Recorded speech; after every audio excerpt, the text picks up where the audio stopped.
7, Monday, September 27, 2021. Call this Finance Advisory Committee meeting to order. This meeting's being held electronically as per section 19(1) of the town's procedure bylaw number 6228-19 as amended due to the COVID-19 situation. May I please have a motion to approve the agenda as circulated by Legislative Services? Michael, Tom, any questions or comments on the agenda? None. Okay, call the vote. Okay, any declarations of pecuniary interest? None. Okay. So can I have a motion to receive the meeting minutes of June 8th, 2021? It's Michael, Tom. Any questions or comments on the minutes? None. Okay, call the vote. All that carries or favor? Okay, that carries. Okay, so 6.1, memorandum from manager, financial reporting and revenue regarding optional small business subclass property tax. We have a mover and a seconder to put the motion on the floor. Tom, Michael. Okay, who will be speaking on that? Rachel? So through you, Mr. Chair, I can give a bit of a brief overview, but I'll also ask Ms. Adams Quattrochoki to respond to any of the difficult questions. She's more of a tax expert than I am. So this report is to address the changes to the Municipal Act, which allows for a new subclass for small businesses. So municipalities across Ontario are looking at this and what the implications could be moving forward with them. There's a bit of mixed opinions across municipalities as to whether or not to move forward with them. And as you know, we're one of 9 municipalities in York Region. So between the 10 different groups, we're trying to coordinate as we move forward with this. So far from the ones that we've heard of that are moving forward, they tend to be single tier municipalities and larger municipalities. I know Toronto has moved forward and it's part of their plight to try and get the downtown more active and rejuvenated again, especially with not many people working down there right now due to COVID-19. So this gives a bit of an overview as to what the situation is. The challenge is we only do have 1 tax person for the corporation, and this additional workload would be, or even could be, significant depending on how it rolls out. And I know from the regional perspective, they're looking to try and have some consistency as to how this rolls out.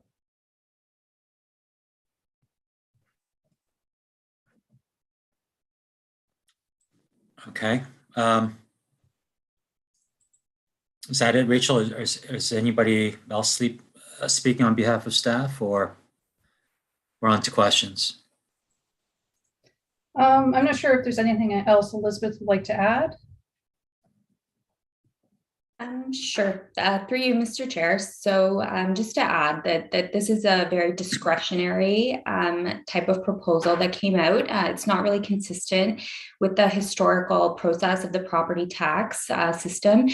Generally, MPACT is usually the ones that do assign property classes to properties, and this is actually placing the burden on municipalities to determine an eligibility criteria. So it is just a little bit different than what we've historically had to deal with, and it impacts municipalities completely different. And it's a lot harder for regional municipalities that have very different dynamics across the municipalities in a region. So obviously the city of Vaughan is really hard to compare to the town of Aurora. The makeup of it is completely different. So to have a policy that applies the same to all of the municipalities within one region is a lot more difficult for us than these large municipalities that are single tier to come up with some criteria that fits them perfectly, kind of thing. Thank you, Elizabeth. So Tom, your hand's up. You want to go ahead? Thanks, Ms. Chair.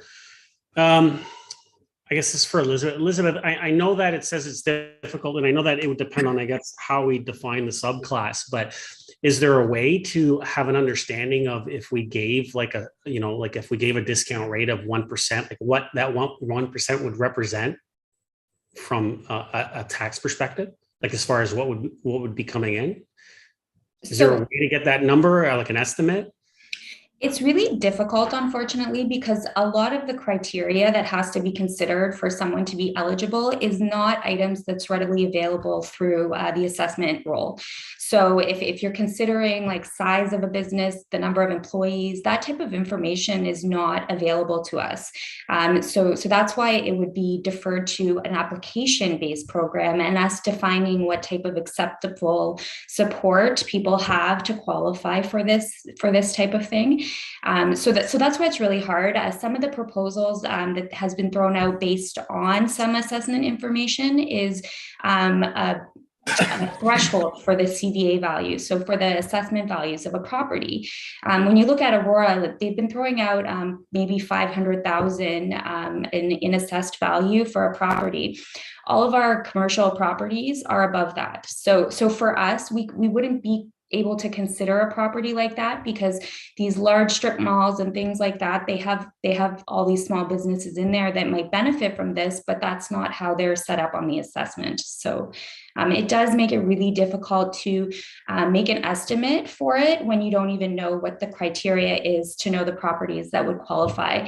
And even with that being said, I'm trying to keep out of the eligibility criteria businesses that are franchises. So small coffee shops and stuff like Starbucks, the square footage could qualify them, the number of employees could qualify them, but they really shouldn't be benefiting from this type of initiative.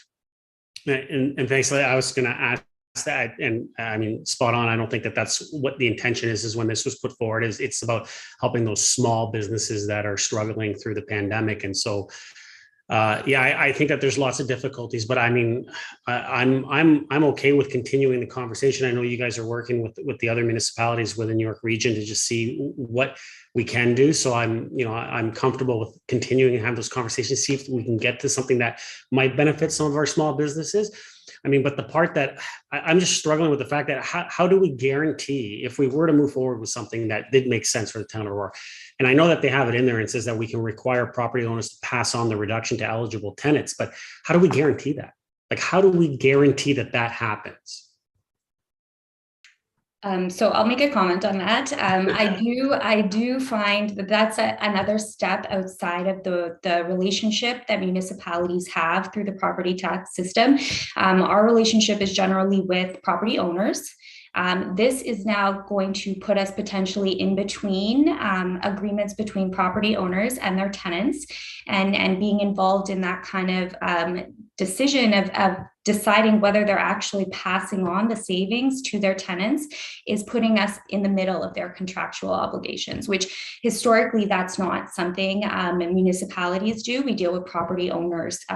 So I think that's another huge struggle that's really hard for everyone to quantify, because you can have someone attest to that they are passing it on, but the actual proof of that, it's very discretionary. So. Absolutely. Thanks. Yeah. And that's the part I think that all of us struggle with is if you're to do something like this, you want to make sure it gets into that savings goes to the people that need it the most. And I think that's what we all want to achieve in no matter what policies we put forward, especially during the pandemic.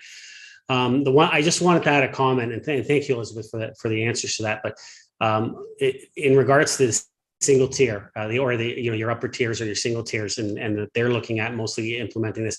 The reason you got a city like Toronto doing it, and they're okay with giving a discount rate of whatever the percentages that they're going, and maybe foregoing that revenue from coming into the municipality, is because we've seen it time and time again.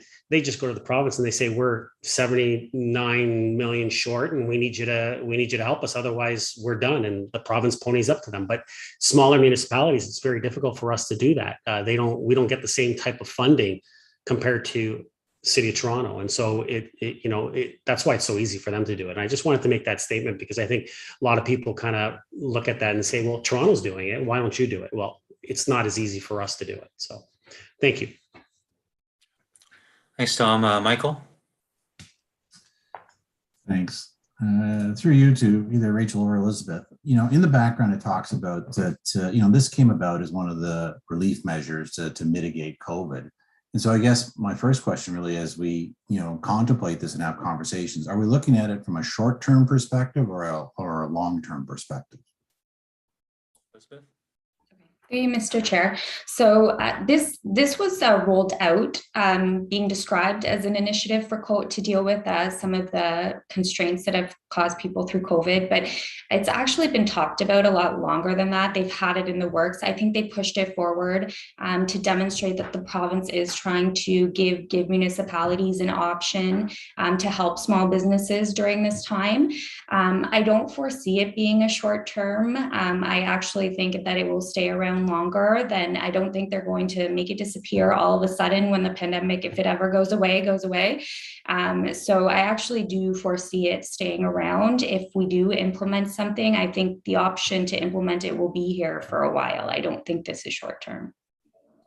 Thank you. And then I guess just as a follow-up, if you could make the argument that you were creating it as a way to provide relief for those businesses who suffered during the pandemic, could you then look to using some of the COVID money as opposed to the municipality or the other residents or the other taxpayers within Aurora, just essentially shouldering the burden of lost revenue?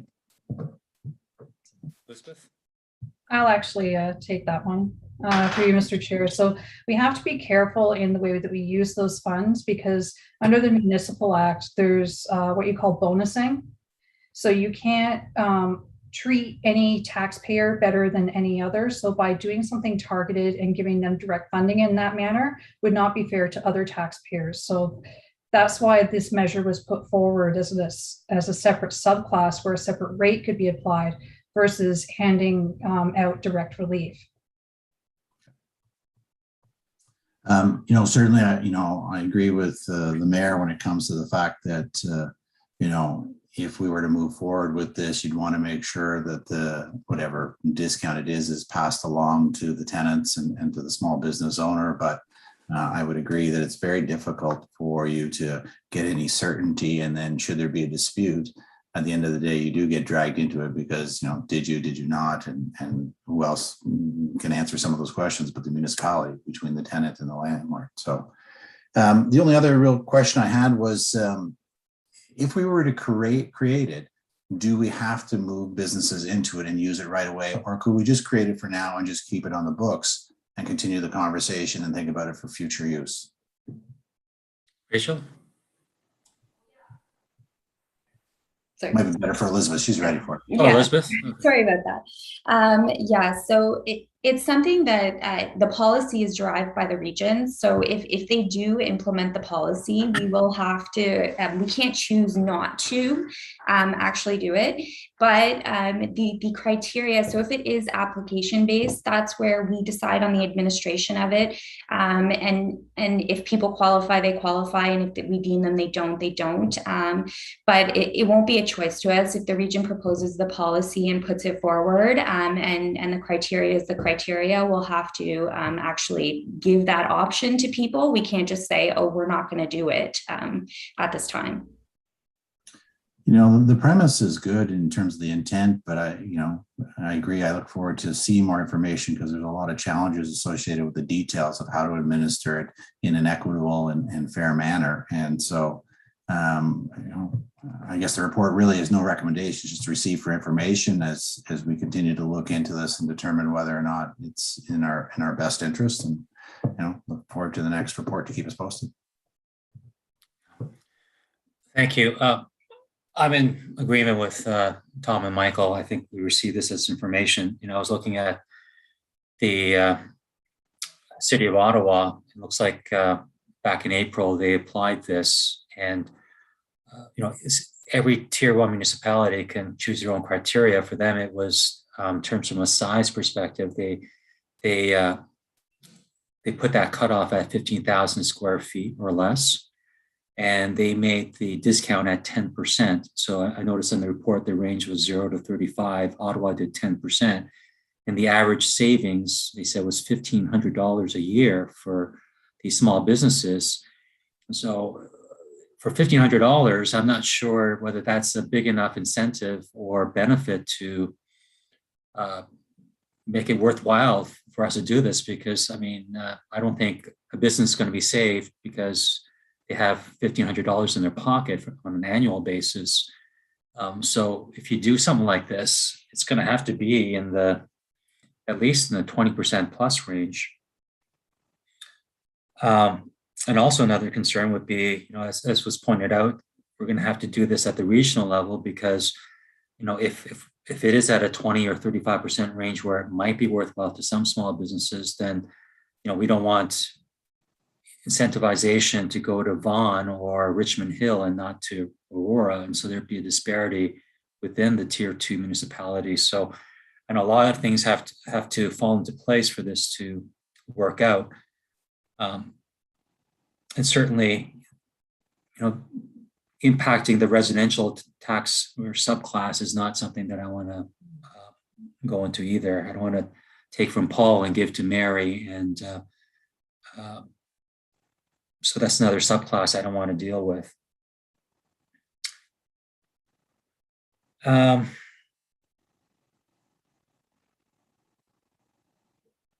guess that's pretty well it. So I'd be happy to receive for information. So this, I guess, Tom, do you have a question?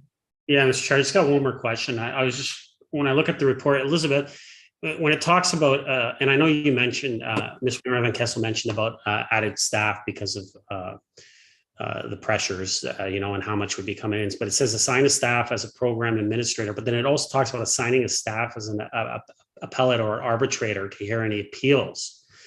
Would that fall on us, or would that one be a regional? Yeah. So the arbitrator would be the regional, and that's, so it would work that we would make a decision. We have the control to make a decision whether someone's eligible or not. If they want to appeal it, it will be through the region. So it's keeping a segregation of the decision and someone reviewing it, and someone, they could be aligned with our decision or they could not. The arbitrator is the final decision. There's no more further discussion or appeal process after that. But so it wouldn't fall 100% on us. It does fall partially on the region for the appeal process. Okay, and I think I read in here, and I'm trying to find it as I'm speaking, but if so, to recover the rebate or the reduced tax, property tax, we can only recover it. I mean, obviously, you can raise taxes or look at reducing the budget, but you could also, you can recover it by increasing tax, but you can only increase those in the same type of class. So basically you're looking at your commercial section, you can't transfer to residential. Is that correct? No, so we have the choice. There are two choices. You can pick to redistribute it through the same class. So if commercial classes are the ones that we're going to say are eligible, you can redistribute it through that class, or you can redistribute it across the entire roll. So you can choose who bears the burden of the rebate. And that's part of the policy discussion is who would bear that burden? Would you want to shift it to your residential class? And is that essentially just taking it off one bill and putting it on the same person's other bill? So those are the things that need to be considered in the discussion. And I think it's just really important to bring to light these items for the purpose of the discussions at the regional level specifically, because the different municipalities will have different points of views because they have different makeup of their assessment role to be able to redistribute stuff out to, where for Aurora, it'll be difficult and it would be a large burden on residentials. No, and I agree. And thanks for clarifying that. And the last thing is the region looking for us to weigh in on it as a council to say, like the town is in favor of this, moving forward in this direction, or not in favor? Do they want that kind of decision? So the region is working on putting a report or a memo together. My understanding is actually coming to regional council next month, which is why we wanted to get this memo in front of you, so to understand what the perspective from Aurora, so that you can be informed with that discussion when it happens. So what you're saying is I'll be dealing with this in a month's time. Perfect. Thank you. Okay, if there's no further comments, I'll call the vote. All those in favor? Okay, no one opposes. Okay, that is received. Item 6.2, memorandum from Project Management Office regarding town's major capital projects update. Can someone move that, please? Michael and then Tom. Okay, would staff like to speak? Doug? Thank you, Mr. Chair. Unfortunately, Ms. Jalali informed me this afternoon that she's not feeling well, so she's not here this evening. And she asked me to speak to this report. Not much has changed on this report from the last one. It deals with Aurora Town Square, Fire Hall 405, the Joint Operations Center, additional work that was being done in the financial system. I'll just quickly go through each of them. Town Square is generally on track. The new addition spaces for the library are sealed up and watertight, so the new program rooms that we created on the second floor.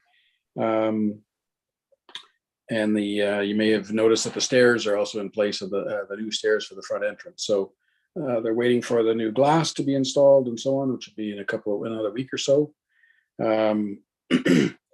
In terms of the Church Street School addition, the forming for the ground floor slab has started.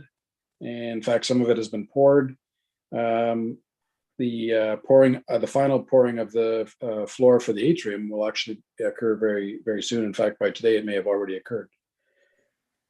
We're still working on making sure that we can do a phased implementation of the overall project. So we're looking to make sure that we have all the legal insurance details worked out so that we can use the new addition to the library later this fall, and then ultimately outdoor square probably next summer ahead of the final completion of the project. So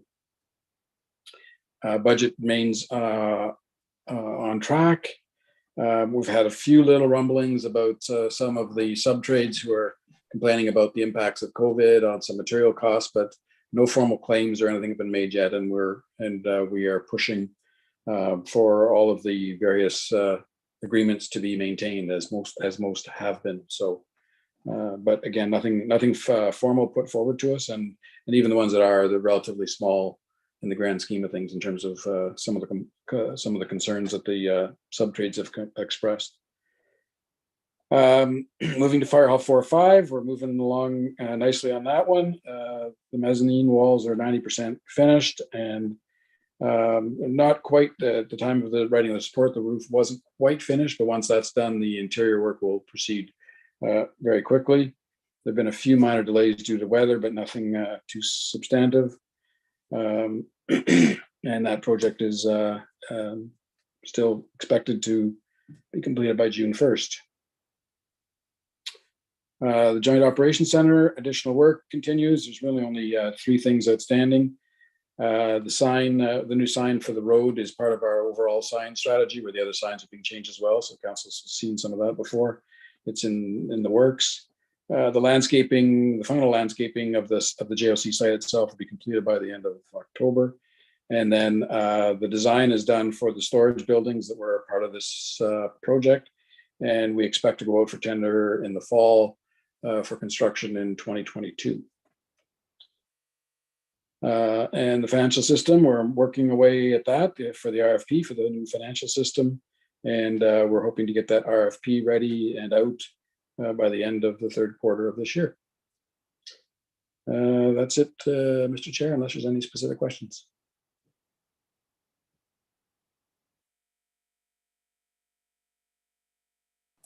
Anyone have questions or comments?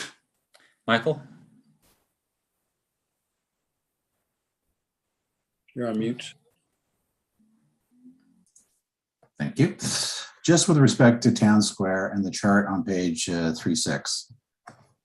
So, overall, the report is pretty standard in terms of what I would expect. But when I look at the chart and it talks about the budget, what's committed, and the forecast at completion, most of it is okay, but the contingency line bothers me. By definition, a contingency is a provision for an unforeseen event or for incidental expenses. And yet we have a $4 million contingency budget. We say we've committed 962,000 and the forecast is to use it all. So, I mean, to me, that optically doesn't look good, because how can we say that we know for a fact we're going to use every penny in the contingency? And, if I'm a resident, then it reinforces that kind of thought process that, okay, that, well, they have extra money, so they're just going to spend it. They're going to find ways to spend it. And so I don't know why we would forecast that we're going to spend every penny of that contingency when A, we don't know it, and B, that's not the intent. So I'll throw Doug or Rachel. Well, so in general, through you, Mr. Chair, the project, particularly that project, is, obviously there's a lot of mileage yet to be covered on that project in terms of getting us to completion. Certainly, the risk on that of using that is less, as we are almost out of the ground. We're not quite out of the ground, so I would agree that a large part of the contingency, a large part of the risk does dissipate as the project goes ahead. But that's not to say that other things couldn't emerge. And so rather than flip flop and go back and forth and say, oh, today we think it's good, and then we ran into this other thing, so we're going to add to the contingency. It would be very unusual to count that contingency as not needed before the very end of the project. We also don't know, for example, this project we already know is being delayed a little bit.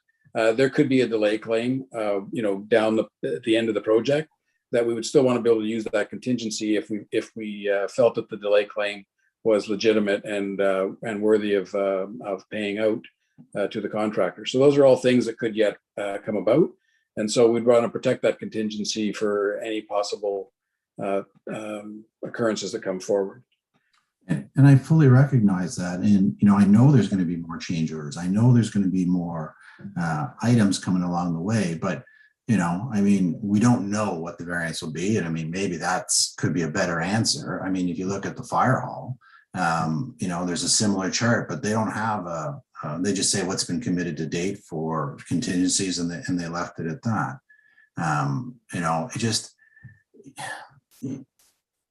I guess it just optically, it doesn't look good. It makes me feel like when I see it that, okay, so, somebody's going to come along and say, I'd like brass door handles in the new building rather than silver ones. And listen, money's left in the contingency account, so we better spend it. And so let's do a change order and change them all the knobs. And so I just, I think that, it's fine to say, yes, there's going to be more contingencies, but it's another thing to put in a chart that you forecast you're going to spend every penny of it. Mr. Chair, fair enough. I'll take that back to the team, and we'll see if there's another way of representing that, maybe quantifying, let me leave it with me and let me see if there's another way to demonstrate that. Thanks.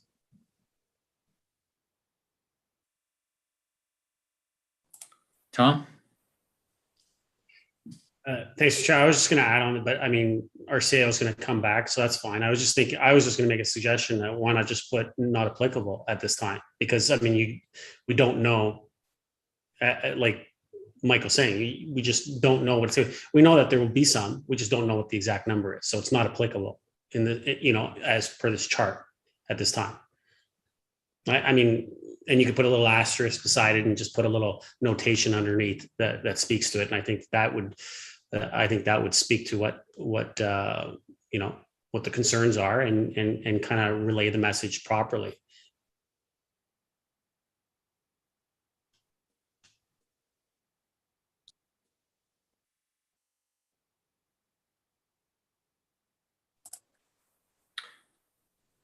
Okay. Tom, I'm assuming that's a comment, Tom, and not a question that you want Doug to respond to. Yeah, no, I threw it out, like I said, that he said he's coming back with us, so that's fine. But I thought I'd throw that comment out so he can have that as he's bringing something back, or what changes he decides to make. Okay. I have nothing to add on this one. Anyone else for a second go around?